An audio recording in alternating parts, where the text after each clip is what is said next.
Mesdames et messieurs, bonsoir et bienvenue dans l'invité de la rédaction. Un prélude à l'utilisation de la biométrisation des fonctionnaires pour contrôler la masse salariale, je reçois sur ce plateau le ministre de la fonction publique, Sékou Kourouma. Bonsoir, monsieur le ministre. Bonsoir, madame. Et bienvenue dans l'invité de la rédaction. Merci à vous. Quelle est la date fixée pour le recensement biométrique, étant donné que les directeurs des ressources humaines des différents départements ministériels ont sans nul doute réuni les fiches dûment remplies par les fonctionnaires de l'État? Bon, je dois dire que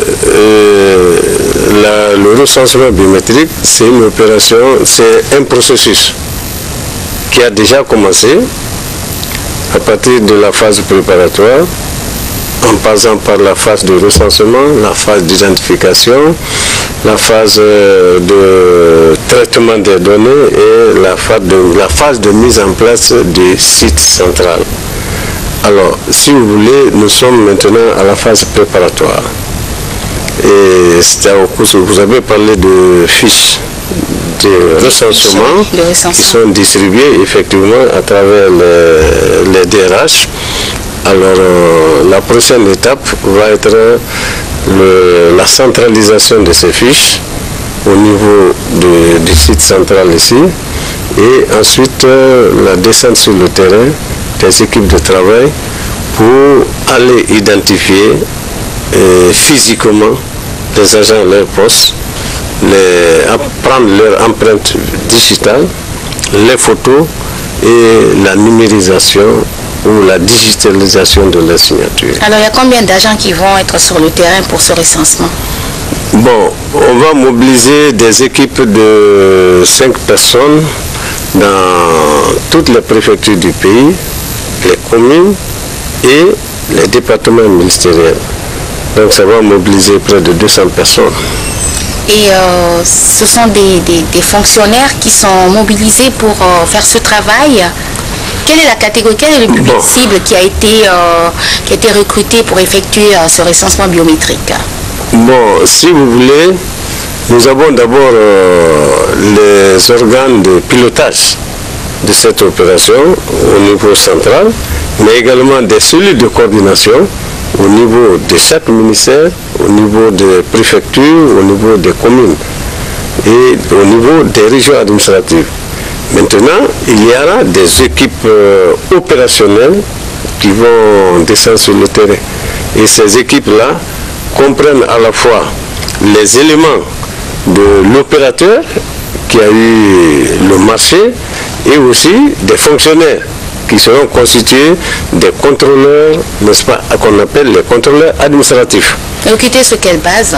Alors, ces contrôleurs administratifs, nous voulons les recenser, les prendre parmi les jeunes certifiés, n'est-ce pas, du projet Rajeunir et féminiser l'administration, des jeunes qui ont déjà reçu une qualification au niveau, n'est-ce pas, du programme de rajeunissement et de féminisation de l'administration avec le biais de la coopération française.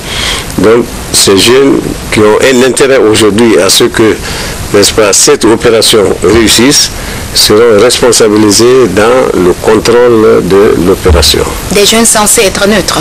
Oui, ils nous paraissent neutres, ils sont encore moins corrompus que les anciens. Alors exactement, quelle est la date retenue exactement pour ce contrôle-là? Bon, si vous voulez, mais à partir en accord avec la Banque mondiale, qui est notre partenaire technique et financier dans cette opération, nous avons proposé la date du 5 mars pour le lancement officiel de l'opération. Et il sera suivi, cette date sera suivie des séminaires régionaux qu'on va tenir partout pour former les jeunes cadres. Il y aura des opérateurs même qui vont être recrutés sur place par le cabinet qui a reçu le marché. Et immédiatement après les séminaires régionaux, on va redéployer les équipes de travail sur le terrain. Alors, c'est la première fois que l'État guinéen engage le système de la biométrie pour un meilleur contrôle de la masse salariale de la fonction publique. Quel est le coût de l'opération? Et l'opération au total devra coûter près de 30 millions de dollars, y compris, n'est-ce pas, la valeur des équipements, parce qu'il faut renouveler systématiquement tout l'appareillage informatique. Est-ce qu'il y a un mécanisme qui est prévu pour le bon déroulement donc, de ce recensement biométrique? Oui, et le mécanisme qui est prévu, je parlais, n'est-ce pas, de cellules de coordination. Alors, nous avons prévu au niveau de chaque ministère une cellule de coordination de l'opération de recensement biométrique. Cette cellule va être présidée par le secrétaire général du ministère, et qui comprendra le chef de cabinet comme rapporteur, ensuite l'inspecteur général du ministère, le contrôleur financier, le DRH qui intervient ici comme joue un rôle d'appui, et un représentant des syndicats.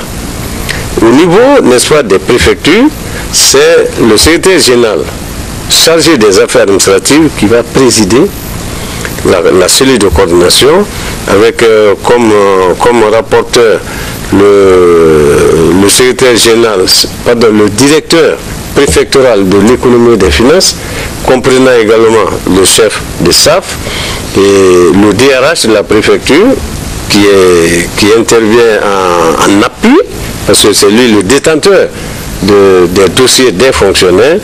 Ils ne peuvent pas être exclus systématiquement, mais ils ne seront plus responsabilisés dans la gestion de cette opération. En dépit des efforts fournis par les décideurs depuis des années, la fonction publique guinéenne reste sujette à des maux qui ternissent son image et freinent son bon fonctionnement. Alors, à votre avis, comment redorer le blason de ce département transversal? Vous venez d'être nommé au poste de ministre de la fonction publique. Vous savez, ce n'est pas facile parce que, vous savez, le problème réel de notre pays, ça a été toujours le problème de gouvernance. Et l'amélioration, la promotion de la gouvernance induit inéluctablement le changement de comportement. Or, les comportements ne changent pas en un jour, ni en un an, ni en 2 ans. C'est un processus.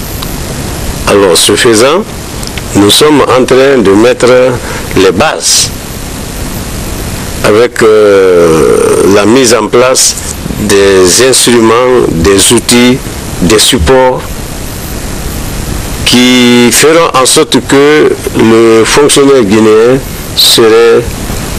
aurait au moins de possibilités, n'est-ce pas, de frauder. Si vous prenez nos fichiers de gestion administrative et financière, tout le monde le sait, ces fichiers ont fait l'objet de manipulations frauduleuses pendant des années. Ça a coûté, ça a valu un accroissement exponentiel des effectifs. Aujourd'hui, nous sommes à 106 572 fonctionnaires payés. Fonctionnaires et agents contractuels payés sur le budget de l'État. Les différentes hiérarchies confondues. Toutes hiérarchies confondues. 106 572 fonctionnaires. Alors, et ça à moins de 10 ans. Ça a doublé, moins de concours de recrutement, mais les effectifs ont doublé. Sur le tas. Recrutement sur le tas, usage abusif de faux arrêtés d'engagement, bref, toutes les pratiques mafieuses. Aujourd'hui, le président de la République, le professeur Alpha Condé, est déterminé, n'est-ce pas, à mettre en place une administration professionnelle, une administration efficace, une administration au service du développement. Ceci ne peut pas marcher avec les pratiques qui ont cours jusqu'à maintenant. Parce que si je vous le dis, il y a eu l'opération test de recensement aux douanes. Je vais vous donner quelques petits chiffres comme résultat. Avec la douane, pour 1846 agents recensés, vous avez 2 agents qui ont utilisé un même numéro matricule Également, le recensement biométrique a montré qu'il y a un agent qui s'est présenté avec un faux numéro matricule. Ensuite, 63 agents ont changé leur date de naissance. 221 agents ont changé leur date d'engagement. Et 28 agents à la douane ont changé leur hiérarchie. 5 agents à la douane ont changé leur identité. Changer d'identité, c'est-à-dire le nom. Avant, c'était tel fonctionnaire qui était payé, maintenant, il est remplacé par tel. Comme si c'est le père qui meurt, le fils vient à sa place. Et également, près de 476 agents qui ont changé leur filiation.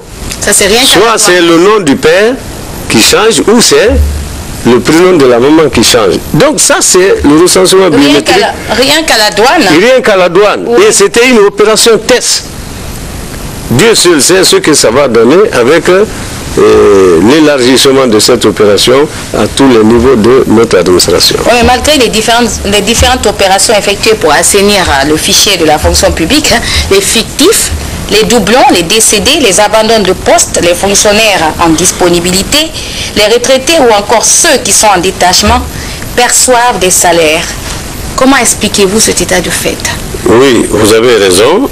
Jusqu'ici, il y a des gens qui persistent, qui continuent à percevoir indûment des salaires qui n'auraient pas dû être payés. Mais il y a d'autres aussi qui ont compris, qui ont commencé à nous communiquer des informations. Il y a certains DRH de certaines préfectures ou certains ministères qui ont commencé à nous communiquer la liste des fonctionnaires décédés ou en abandon de poste. Ce qui est clair, c'est qu'avec le recensement biométrique, tout sera découvert.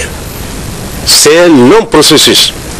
Et que ce soit le chef de service qui utilise l'agent, que ce soit le DRH, si au cours ou après l'opération de recensement biométrique, on découvre c'est fictif, alors il y aura une poursuite judiciaire qui va être ouverte à leur encontre, sans préjudice des sanctions disciplinaires qui vont suivre, et ils seront même commis au remboursement de tous les montants indûment perçus. Ça, il faut faire clairement et donner clairement cet avertissement, parce que c'est une chaîne de complicité entre le chef de service, le DRH et les comptables biaiteurs. C'est le trio. Donc il faut combattre le côté mercantile. Si maintenant ils ne rendent pas compte, ils ne rendent pas compte des fictifs qu'ils ont dans leur fichier, s'ils ne le font pas maintenant, après le recensement biométrique, alors ils vont engager gravement leurs responsabilités pénales et disciplinaires. Mais il y a le caractère mercantile qui persiste. Oui, justement, avec l'opération de recensement, ça nous permettra de mettre en nu toutes les lacunes et de disposer désormais d'un fichier unifié de gestion administrative et salariale, et ce qui, du coup, nous permettra de maîtriser la masse salariale et les effectifs. Monsieur le ministre, le chantier est immense. Très immense, madame, comme vous le dites. Donc, la fonction publique guinéenne regorge de fonctionnaires qui ont eu recours à la cassation d'âge, ça c'est connu. Oui. Et d'autres travailleurs du public, du secteur public, se sont arrangés pour acquérir de faux diplômes afin d'accéder à la hiérarchie A. Comment les détecter? Oui, bon, vous avez dit de fonctionnaires, de vieux fonctionnaires qui refusent d'aller à la retraite. À ma prise de fonction, je me suis familiarisé avec les dossiers. J'ai trouvé que près de 20% des dossiers que j'ai trouvés ou qui continuent à venir sont relatifs à la demande de prolongation de service. C'est-à-dire des fonctionnaires qui ont rempli leur temps normal de travail parce qu'ils ont atteint soit 60 ans d'âge pour la hiérarchie A, et pas de la hiérarchie B et C, ou bien ils ont 65 ans pour la hiérarchie A, donc ils doivent normalement partir à la retraite. Mais ça ne suffit pas. Maintenant, c'est des demandes officielles de prolongation de services qui interviennent. Mais je dois informer que nous serons très stricts dans l'application des textes parce que il faut en finir avec la pratique des fonctionnaires à vie et donner aussi, n'est-ce pas, l'espoir à la jeunesse qui attend. Une jeunesse qui s'impatiente aujourd'hui et qui espère de beaucoup, n'est-ce pas, du projet de société de son excellence, monsieur le président de la République. Il y a aussi ceux qui n'ont jamais eu, par exemple, de diplôme. Oh, voilà, vous parlez encore de diplôme. Oui. Il y a les faux diplômes pilules dans l'administration publique guinéenne. Mais ne vous en faites pas, les documents des fonctionnaires vont être scannés, numérisés. Nous allons les stocker. Et au fur et à mesure, des contrôles stricts seront établis pour vérifier l'authenticité des diplômes. Ce n'est pas difficile de vérifier un diplôme. Il y a l'université, l'institution qui a délivré le diplôme. Il faut les consulter, même qui se trouvent, n'est-ce pas, à Jakarta. On peut les consulter pour qu'ils valident ou authentifient tel diplôme. Ça, c'est très facile. Avec le temps, tout se sait. Donc l'espoir est permis pour que la fonction publique guinéenne soit une fonction publique digne de ce nom.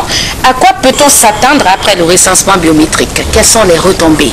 Bon, les retombées, c'est que premièrement, pour les fonctionnaires, il va y avoir la confiance rétablie entre les fonctionnaires et la fonction publique. Parce que les fonctionnaires seront conscients que les informations personnelles qui les concernent sont authentiques, sont intègres, sont fiables. Et aussi, ils se rendront compte que ces informations sont sécurisées et qu'on ne peut plus manipuler, n'est-ce pas,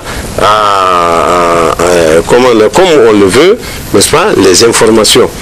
Et pour l'administration et pour l'État, alors ce recensement biométrique permettra de générer des économies d'échelle en matière de paiement des salaires. La fonction publique coûte cher au budget de l'État.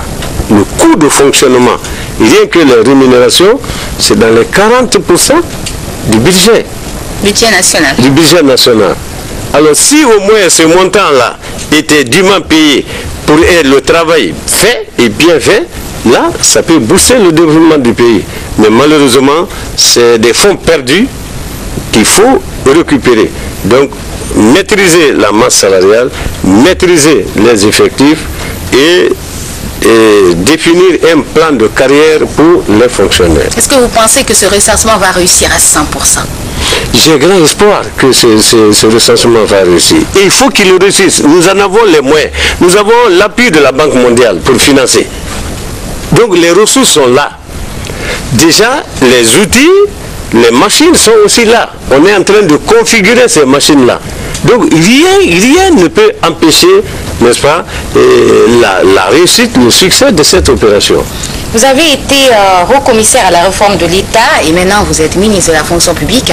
Quelle est la vision que vous avez d'une administration saine, dynamique et profitable à notre pays? Non, notre vision est celle de Monsieur le Président de la République qui, sous son impulsion, avec, disons, sous l'impulsion duquel, n'est-ce pas, il a été mis en place un programme de réforme de l'État et de modernisation de l'administration, qui devient aujourd'hui la priorité numéro 1 du gouvernement. La mise en place, disons, la mise en œuvre du programme de réforme de l'État. C'est la priorité numéro 1 du gouvernement aujourd'hui. Parce que, Monsieur le Président de la République, il a dit qu'il a hérité d'un pays sans État, sans administration. Or, le correctif de ça, il faut la refondation de l'État. Il faut moderniser notre administration, sinon il n'y a pas de développement. Monsieur le ministre de la fonction publique, je vous remercie d'être venu dans l'invité de la rédaction et d'avoir répondu à mes questions. Merci madame, merci beaucoup. Mesdames et messieurs, nous sommes arrivés au terme de cet entretien. Je vous remercie de votre bien aimable attention. Au revoir et à très vite.